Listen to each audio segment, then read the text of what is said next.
something kind of fun and more dessert oriented, but it's got a big historical value to our culture.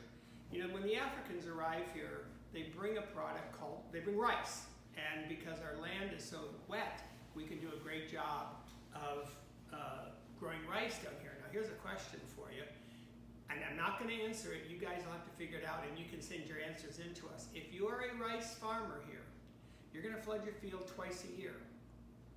What other product do you harvest out of that rice field while it's flooded?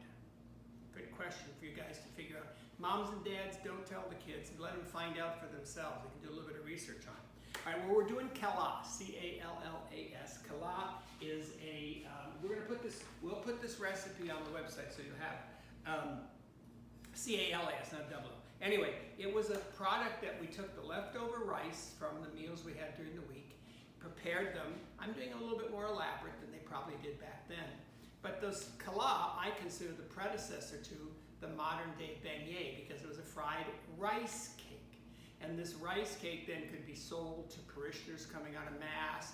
They need a little bit of a nosh to hold them till they got home to eat, and this sufficed. Because you know, when you went to Mass back then and took communion, you didn't eat, and Mass was several hours long. It wasn't a quicker version like we have today. So you had to take and go ahead and have a little bit something to eat before you while you waited for lunch. So it's a very simple recipe. We're going to take the concept of blending all dry spices together, all dry ingredients together. So we've got our measured flour right here going into this bowl. We've got our, which is 6 tablespoons. We've got, I got to read the rest because I don't remember the quantities. You want the quantities. And it's 3 heaping tablespoons of sugar. We've got a 1/4 teaspoon of salt. We got 2 teaspoons of baking powder to give us a little bit of rise. Now these were often done with yeast because yeast was more readily available there. If you're interested in doing the yeast version, look it up or give us a call and we'll get you a yeast recipe for this as well. And we're going to mix all of these dry ingredients together so that they kind of evenly distribute throughout our rice as we put it in there. A little bit of, now I'm a cinnamon-aholic and I noticed the recipe doesn't have cinnamon in it, so I put some cinnamon as well as nutmeg into this one. That's just my preference. I stir it together, and when I look at it, it looks so light, I'd say I needed more cinnamon, but since it's not supposed to have it in it in the first place, we'll just call this done. And then we're going to drop all of that over the rice, and that technically makes up our dry kit. Now this is 2 pretty tightly packed cups of rice, and we'll mix all that together.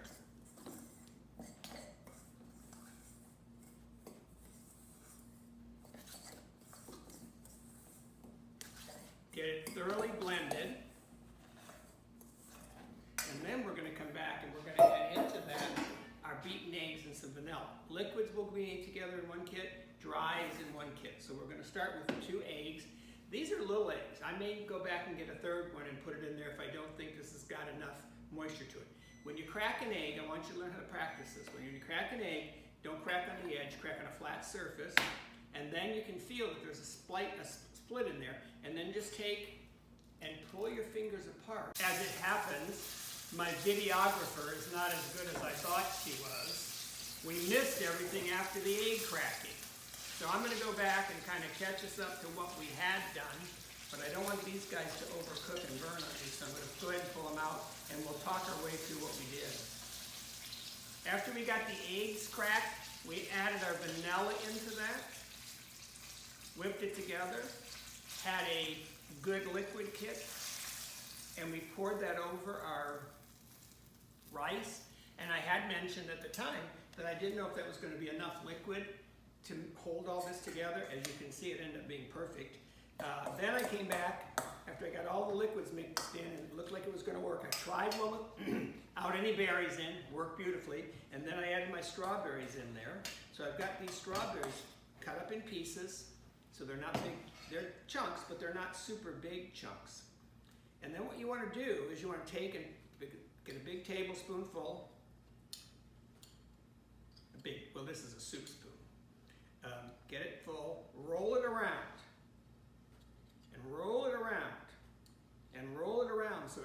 like a big old egg, holding together okay, and then drop it down into your fat. Roll it into your fat.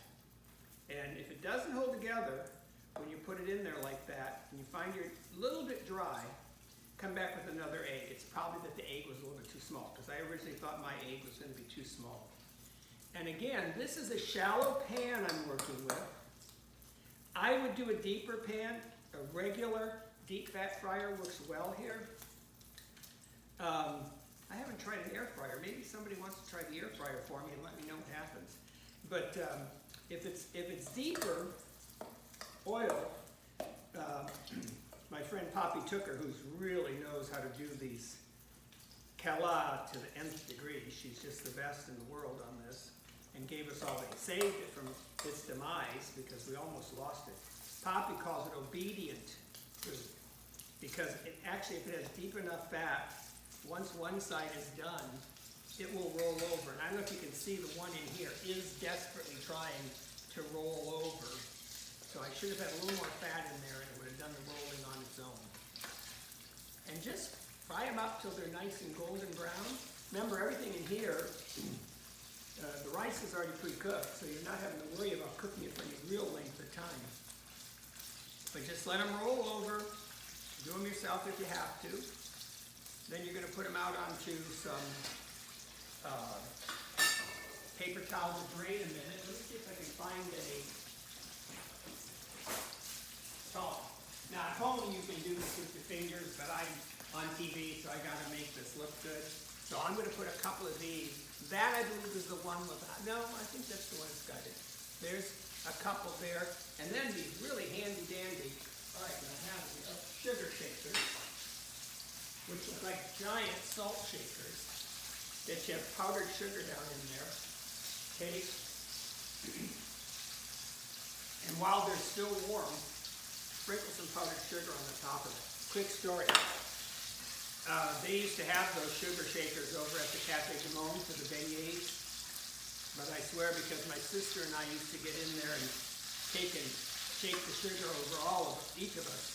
They took them away because we were making a big mess with the sugar. So now you don't get the extra sugar. They come with plenty of sugar on their plate, but you don't get the extra sugar shaker to add more. Okay, that's all they are. Then once you get them ready to taste, you can pick them up and just bite. They're going to be warm.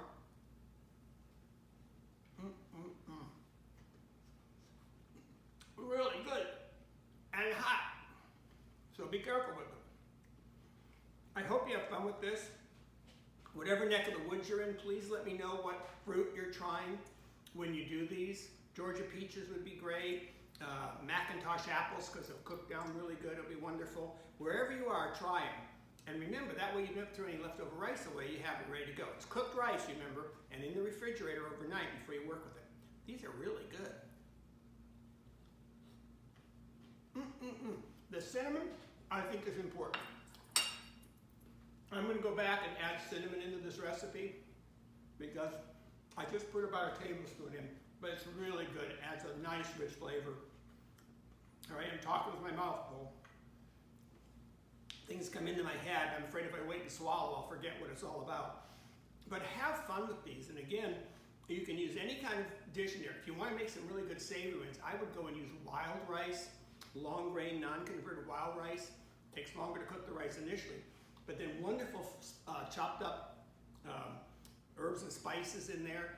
Put some crawfish like Poppy does. Leave them just without it. You can have a really nice kind of appetizer before your party season. These are great for dessert. The others would be great at the beginning. Okay, I hope you had fun with this one. Let us know what you think. Hopefully you had no problems trying them. If you do, let us know. We'll try to walk you through what the problem was.